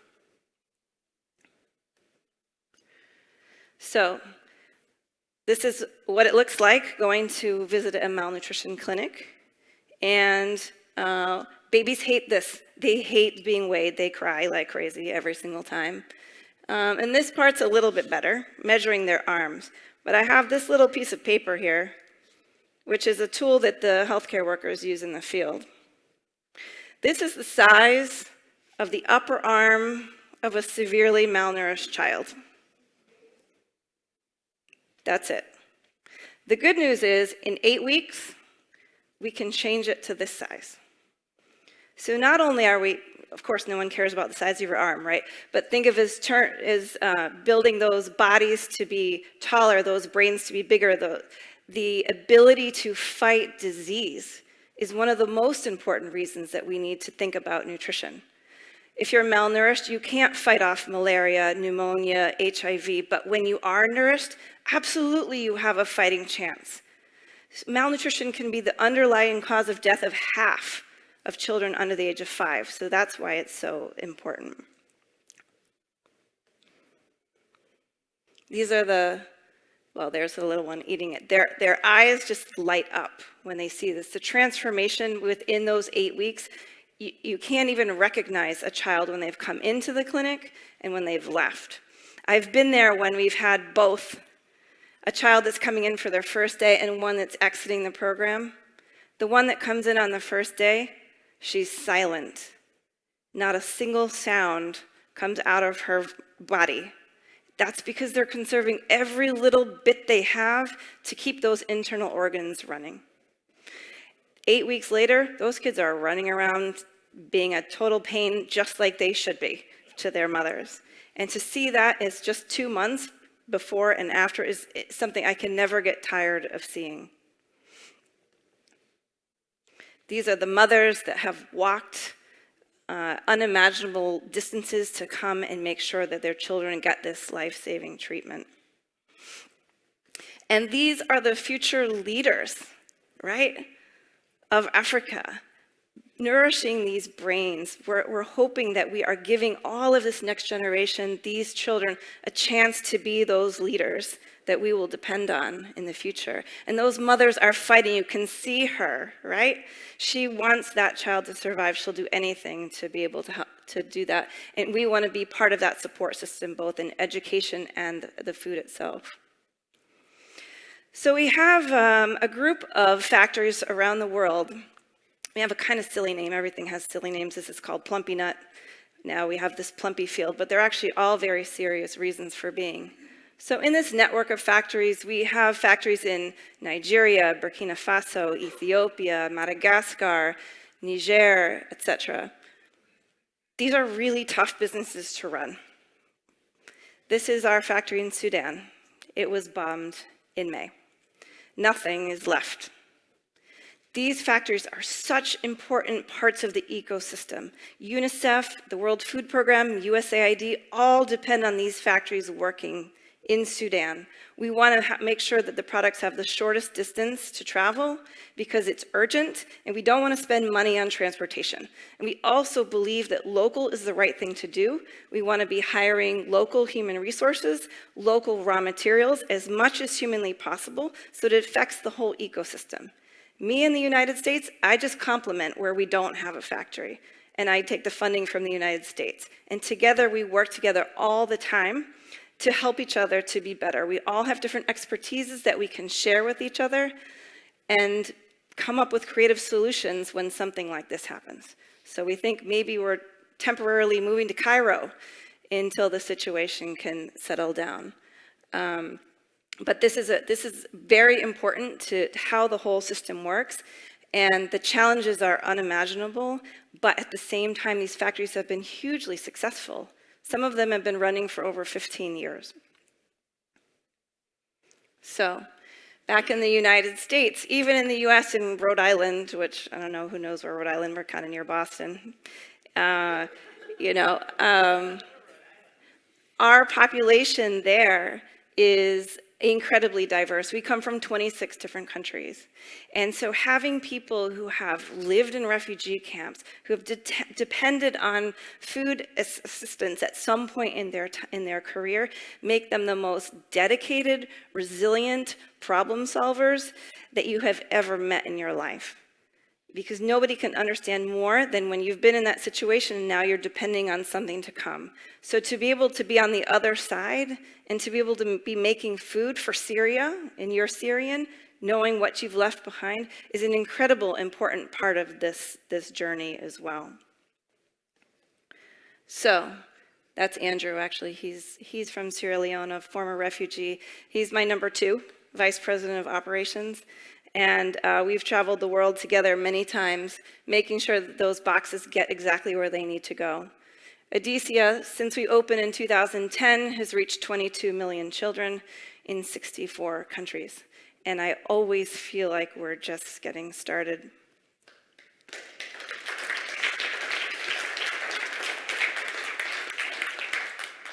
You want to come join me, Kristen? Oh, sure. Yeah. Hi, Kristen. Come sit down. You've been traveling for like 48 hours. So. You gotta turn yours on. Nope. No. This one? Hi. I see a green light on that one. Hi. There we go. Hi. Yeah.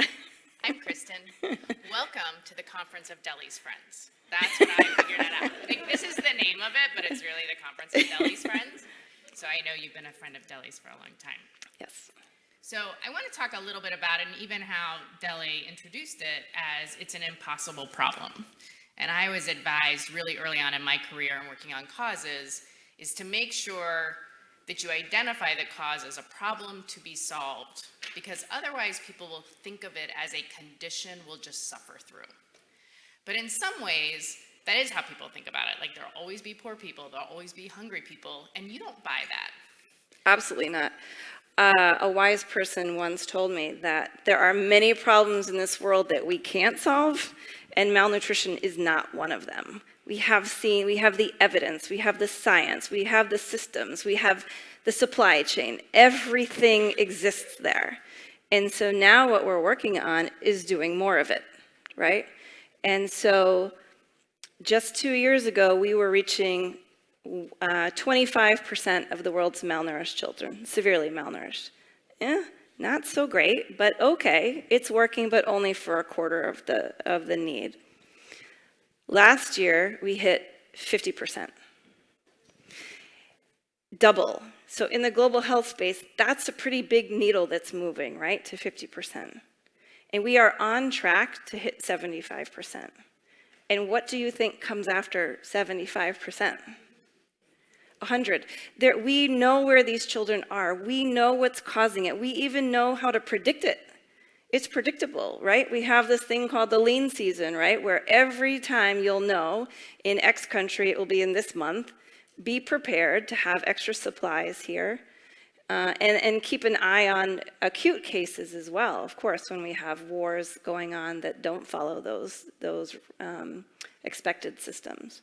So that is measurable progress. And I think that's also what I love about the actual food is like we also see our kids grow in those 8 weeks. We can measure them and we see them move as well. So everything that we're able to do is tangible and measurable, which makes it exciting because then we know, yes, I'm not crazy. We can actually end malnutrition. And I see the path. And honestly, I think we can do it in 2 years. We can get there because we've been working on this for a long time. It's not like we started yesterday. It's been a long journey, but we are finally gathering. The awareness of the world has really woken up to understand, and a lot of it was sparked by Ukraine, right? When we have the grain being held in the Black Sea ports, when we have fertilizer being held back, this caused a ripple effect where so many countries at all different levels are going to be impacted and at a massive scale, and nobody really quite knew how much, but there was definitely a lot of eyes were opened at that time to say, we've got to do something bigger. And that's when it started, was really last year that this more global movement started to formulate, which is why we were able to start moving that needle. And just coming off of Ukraine, and just so everybody understands, because I happened to be at the factory shortly thereafter. So Ukraine is going to cause food shortages, which is also going to cause commodity prices to go up. Yeah. So tell us about some of your problem solvers in the factory and what they had to do because of Ukraine, just so we understand the ripple effects through your supply chain. Right, because then you had the COVID pricing as well, where everything was costing more and supply chains were slow, plus Ukraine. So, you know, we run like any other business where we need to look at the economies of scale and how we can make more for less. So we decided the fastest thing that we could do that required very little and some investment, but was to move from 24/5 to 24/7. It doubled our capacity like that. So in December, we started hiring. In January, we turned the machines up, and we doubled in 30 days. So that gave an enormous supply to UNICEF, and at the same time, trying to mitigate those prices, because the lower the price that we can manufacture for, the more children we feed. So we want to always be extremely mindful of those numbers and how they translate into actual lives saved. So that was probably the biggest thing we did now, and with the biggest impact. Okay, so you've said scientifically, it used to be that we couldn't get the food there in a way that it was healthy and safe to eat. So maybe there were refrigeration issues or it required water. And you said, actually, we got down to, it's in this packet, it can even go home with the moms. Yep. Like, the food's done. We know the food. So what right now is keeping us from 100% kids today? Yeah, so there's a little bit more scale up that's needed. You know, we have setbacks, right? Like Sudan. Sudan and Niger were setbacks for us this year. And so, you know, other factories need to step up and kind of fill those voids until the other ones get on their feet. But I honestly feel the most positive. We'll make that the 11th reason to be hopeful. We'll add to the previous book.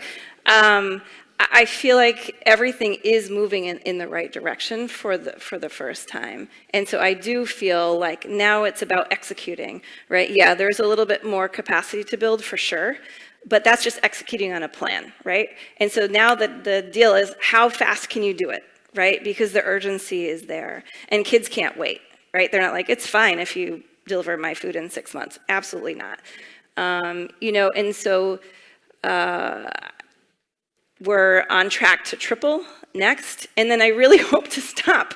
I really, really, truly hope. And the way to stop, because honestly, you know what, I'm going to say this is going to sound really strange. I actually don't think that this is the right way to do it. We are waiting until children are days from dying. Days. Why? Because it's sexy, it's dramatic, it will raise more money. Like, why are we doing this? If you were going to maybe have all the signs to have a heart attack, would your doctor say, just come back when you're having the heart attack and we'll save your life? No, they're going to tell you what you can do to prevent that from happening. That's what we need to be doing as well. It's easier said than done, right? You have to change the entire narrative in all of the funding streams to change and say, we are collectively not okay with the way that we're handling this right now. We also have all the tools to do prevention, right? And we even can back it up to, you know, the larger food systems as well, right? And so this isn't like a one-size fits all and it solves everything. There's so many other things that have to be going on as well. But what we're going to advocate for is, let's not do it this way anymore. Let's look at prevention. Let's look at the first 1,000 days of life, which is when a mother first conceives a child all the way to age 2. we need to have healthy moms, healthy babies way, way earlier. And I think that's the future, and that's what we need to really be focusing on. Okay, so if that's what we want to focus on, so we're going to get to the 100% kids, and then we're going to get out of this extreme, and instead we're going to say, we're never going to have malnutrition again. So you're saying we're going to focus on the 1,000 days. So again, these are the friends of Dele, who will apparently do anything Dele asks, because they all came here. So there's people in the media who could be covering prevention differently. There's elected leaders. There's a lot of people who throw a lot of very fancy names around that they know and they have dinner with all the time. So I've heard about that. So you have a great room here. So what do you want to tell these folks they need to do in order to help you shift from having to solve extreme malnutrition to making sure that malnutrition doesn't happen in any country anywhere? Yeah. I mean, the first thing is I'm hoping to spread awareness, and even though it's all around us, we all think about very different things, right, in our day. So just as a general reminder, awareness of what is happening in so many places right now that shouldn't be. You know, if you have a banking background, we're looking for low interest loans for a lot of the factories need to be able to purchase raw materials at very high rates. And so if anyone knows anything about financing and how to do those loan mechanisms, that would be great. Sometimes our factories are also taxed at a very high level, so they want to buy all their ingredients locally, but if they need something from out of the country, it will get taxed so high that it threatens to put those companies out of business. We need them to stay in business. We don't want everything to come from the United States. That is not the goal. You know, what else? New factories, I don't know, if it seems like wherever country you're coming from, if you feel like this is a problem that you're familiar with, we can talk about, you know, manufacturing in other local countries as well. All right, so good news, tons of bankers, tons of finance people. I've done that. I want to go back to your awareness point though, because I think it's really important for this first 1,000 days concept and for us to understand, you know, what kids need and why they need it. You mentioned earlier about brain development. And again, I think Dele has made all of us think that we just need a lot of wine all day long to be our best selves. But I think for the first 1,000 days before he gets their hands on them, what do they actually need? Like, what are some of the vitamins and minerals? What goodness do they bring into a family's life if they get them at the right age? Yeah, definitely don't take any nutrition advice from Dele. That's rule number one, never. No matter what age, even my teenagers shouldn't take nutrition advice from Dele. You know, I mean, kids, no matter where they're born, need the same, right? We all need the same. And so being mindful of the difference between hunger and malnutrition. So hunger is, I'm hungry, I eat rice, I feel not hungry. But if you're eating rice all day, there's no diet diversity. There's none of the nutritional anything that we need for our bodies and brains to develop. So without, you know, everywhere we do supplementation, right, at a young age, because we can't get all of those things naturally. And so the fortified blended flours or things like that, or iron, all of those supplements are really necessary, and they can come in a variety of different ways too. It's not just the foods that we make, but somehow young children need to be able to get access to these things in order for their bodies to grow. And so, yeah, no wine needed yet. No wine needed. Except to celebrate when we make big progress. And let's hear a little bit more about the business model that you have talked about, because I think that some of the decisions you made early on, who you were learning from, but one of the biggest things is actually you have hired people who themselves have been impacted by food insecurity, and that you said they make some of the best problem solvers. So can you share some of the stories of the people that you've been working with and in partnership with that have really changed how you're doing your work? Yeah. So I think first, the business model is a little unique. Most of our factories are for-profit. I happen to be a nonprofit. But I do also love sharing with young people who are making a decision, should I get into the for-profit or nonprofit? I want to do good, but I want to not be homeless. And I said, oh no, you can do both. Like starting a business that has a mission like that mosquito net factory I showed you, like I was so inspired by that business model that I took it on as well. And I didn't even know what a social enterprise was back then. There wasn't classes, but now there are. And so I think just understanding that, I think, when you set out to do good, you will do well, right? Because you have a true purpose.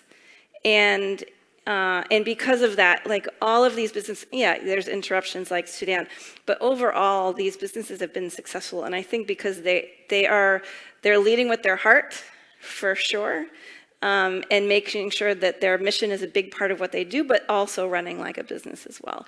And so, when we hire former refugees in the United States, it's not a charity.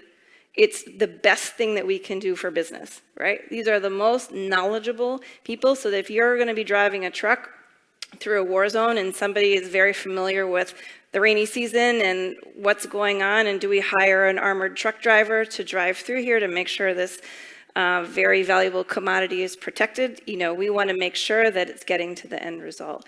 We want to have connections with the healthcare workers in different countries too. And so our team and our staff allow us to do that. And I think one of the hardest things about coming to the United States, anyway, as a refugee, I remember one in particular. We shut down the factory one day, and we had a speaker come from Zambia. And I was like, he's traveled far, let's have everyone take a break and listen to what he's talking about. And so one of my newer production workers, who was just packing boxes at a very entry-level job, he starts asking these very technical medical questions. I'm like, who is that guy? Who is that guy? Like, what's his background? And he didn't want to share with me at first, but eventually I was like, Simon, you need to tell me, like, what's going on here? You seem extremely knowledgeable and like you're in the wrong job. He's like, well, actually, I'm a physician from the Ivory Coast, and I ran all the HIV, TB, malaria programs for the country. Okay. Simon, why are you packing boxes at Adicia? He said, because I want to save lives. And it's not the way that I set out to do it, but that's how I can do it now, and I will retire here. And to have the hearts of people like that all throughout our company is the most incredible blessings. I moved him out of production, and he has a very different job now. But the richness and the experiences and the resilience that come from those communities who've been through a lot it's hard to duplicate in any way. It makes us successful for sure. Yeah. So you have to go into what I'll call the belly of the beast, which I consider either the US Congress, which you have been at, or at the UN Security Council, which you also were at. So you're having to go and tell leaders what to do, basically. So tell us how you prepare for that. Tell us what your message has been to them, because the leaders really have not done what they need to do for our kids. Yeah, luckily I have some really smart advisors. I felt very honored to speak at the United Nations Security Council a couple of weeks ago. It was a little intimidating having Russia at the table, staring you down, disagreeing with everything that comes out of your mouth. But one of the issues that I wrestled with is like, okay, these are all big issues. Like, forget malnutrition for a second. What's causing it? Climate change and conflict. Two very also large, heavy topics. So, I'm thinking, I'm sitting around this actual circle table with these leaders whose job it is to figure out how to have world peace. But while that sounds heavy, which would you choose, that or climate change, if you had to choose one to solve? And in my mind, and yours, we thought, climate change is something that's going to take decades, if not 100 years. We can't correct it tomorrow, right? We have to work towards it for sure, but it can't be solved tomorrow. But conflict is man-made, right? Someone decided to start a war, we could probably finish one as well. How do we, around this table, as that's their reason for being, how do we get them to understand the implications and the ripple effect of the decisions that are made around that table, to understand at the human level that it's destroying families, it's destroying children and those future leaders of countries. all over the world, and we need to work harder, much harder, to stop those conflicts from happening. And so I don't know, the U.S. stepped up and supported a little bit, and I definitely learned a lot about geopolitics and who's taking what side and why. But, you know, pressuring whenever we can, pressuring those decision makers, but also showing them, you know, what can be done as well, like what is possible. So we've been hearing a lot at the conference about all of us needing to really step into leadership in our countries. That, you know, it seems like across the world, every country is having big issues. You know, infrastructure is failing. We're not doing what we need to do for our people, for our society. So you wake up every morning and you do try and do the right thing for the world. So, but it's a really hard issue. Like, it's a really hard one. Like you said, you do know that 8,000 kids are going to die today from malnutrition, and you live with that tension every day. So what do you tell people about going after some of these really impossible issues and staring down, in your case, the Russian across the way that's not so happy with what you're saying? Like, what would you tell people who are themselves trying to figure out their own role? Right. I think when we look at it as one child at a time and not look at statistics, it makes it easier to digest, you know, taking that just one step instead of saying, oh, I've got to solve this problem tomorrow, right? And when you have a plan and you have to execute on it, it's much easier. And when you're able to see that measurable progress, you know, I'm a little bit of a box checker, so I admit to having lots of lists and feeling accomplished when we get through them. But, you know, to be able to make that measurable change, it makes it easier to take the next step and the next step. And it's, of course, every day is full of roadblocks. That's fully expected, you know, and getting frustrated and then waking up the next day and saying, okay, it's our job to find a way. Why? Because we have to. Because people are depending on us, and mothers around the world are depending on us. And we have to deliver no matter what. So the problem solving is not optional. It has to happen. It has to happen fast. Yeah. All right. Would you be willing to let others ask you questions? Yeah. They look fairly friendly, yeah. They look friendly, right? Friends of Dele. I'm going to let Ellie hand this behind you.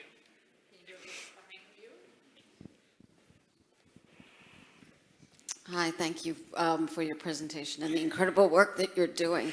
You made a reference to stunting, and I think in this continent we're not, when you look at the statistics, okay, in South Africa I think it's upwards of 20% of kids are stunted.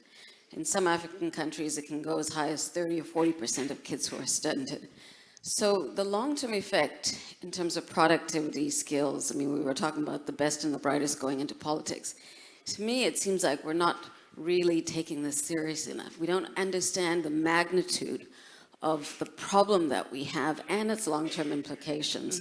So in your work with governments, what do you find is the most compelling argument for them to respond, not just to the acute situations, but more the preventative? Yeah, great question.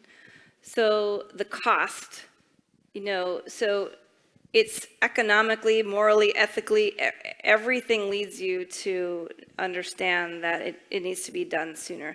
So the cost of treatment with plumpy nut, it's about $1 a day. 3 of those packets, let's call them 33 cents, times 3 is $1, times 8 weeks. So let's call it $50, and then you add in the healthcare workers and the transportation, all that, and it's $100, right? So if you're looking at prevention, it's like a quarter of that. Right? Now, but you've got more kids, right? So there's a trade-off. So when I talk to UNICEF and I say, I'm going to buy only machines that make preventative products, they start to get a little panic attack because they're like, whoa, no, don't stop making the emergency. I'm like, I won't stop, but we have to start getting the capacity so that we can be ready so that when people are ready to make that shift. But the main argument is, it's less expensive. It's less, you know, prevention's hard because you're trying to prove what didn't happen. And versus proving that you've saved someone's life is actually pretty easy, and prevention is very difficult. And what I should have mentioned is if there's anyone like in universities who's interested in research, pilot programs, we're doing a lot of them, but for sure there's more opportunities to be able to do that because we want to prove that this is the best model. Now, scientific studies have already come out also saying mortality rates are 31% lower when we have these interventions. So every data point adds up to say this is the right thing. I honestly think that people are listening to this, and our job is now just push them faster. Like, let's not take the standard 10 more years, right? Like, let's crank it up a little sooner. So now that we have like more funding for the emergencies, now let's try to figure out how we complement that with funding for the preventative side too. So it's really an important part of that. And I think because we have the data, that it's easier to be able to sell the concept to governments. Great, one more question? What time do we get to eat? Is that what everyone wants to know? Now that you've... I'll ask you one before we break for the event on the university campus, which is, there are some big things that are not under your control. Because you and I have talked about this before, and the ideal is that the DCS should cease to exist. Yes. At one point. Yes. Right? But what about the pipeline? How do we solve the pipeline that creates kids being in that condition? Because mostly wars, climate change, of course, but basically political dysfunction that leads to children becoming hungry and acutely hungry and facing death, right? That's not under your control. Yeah. What is the thinking, even if it's preliminary for you, about what sort of backward intervention might be possible to mitigate the potential that this pipeline remains wide open and just churning out kids who are at risk of starving to death? Yeah. I mean, changing systems sounds so like, I don't know, just big picture, but what I think when I say that is like, there's a famine warning system, right? And so the famine level is so high that on the day that they decide to tell the world that there's a famine in Somalia, which has been pending forever, like, we know that the situation there is dire. Why are we waiting again for it to be almost unsolvable and hundreds of thousands of kids? We have to change that system.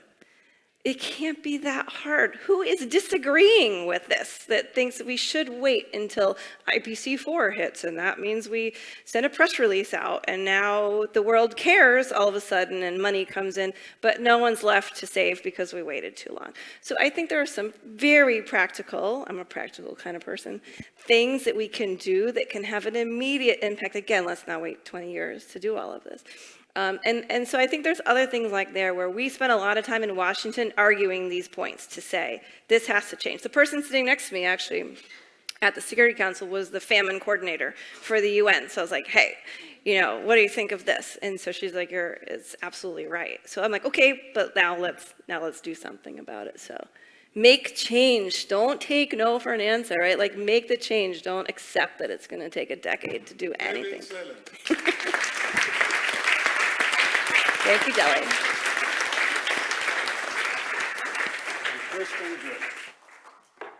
Thank you all. We are getting to our finale for the day, getting closer to it. The Vice Chancellor at Stellenbosch University is going to host our next event on the university campus. So what that means is that we're going to transport all of you from here. The vans are lined up right outside, and take you to the campus, where Vice Chancellor Wim de Villiers will welcome you all, and we will have the conversation with Wale Soyinka. Now, 4 years ago, when we had the inaugural festival at Spear Wine Farm, my daughters were saying something like, there aren't enough younger people in this room. We're still failing that aspect of lowering the average age of the audience.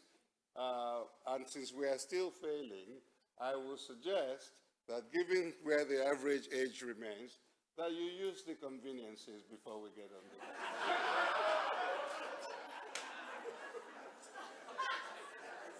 And then we will go to the university. Thank you.